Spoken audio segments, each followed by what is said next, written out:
Hello guys, ang lutuin natin ngayon ay sinigang na salmon.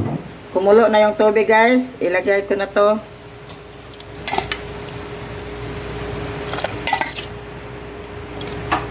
Mamaya na yung mga panghalo guys.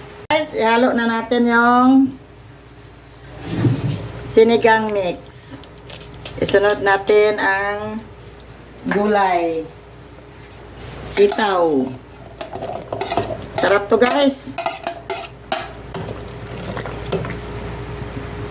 Ito na guys, isunod ko na tong radish. Halo natin yan sa sinigang guys. Ito na guys, isunod ko na tong okra. Antay-antay na guys, kay malapit nang maluto. Takpan na natin guys. Ito na guys, luto na ang ating sinigang na salmon. Patayin ko na to guys, kaya luto na. Maya-maya, kakain na. Maraming salamat. God bless.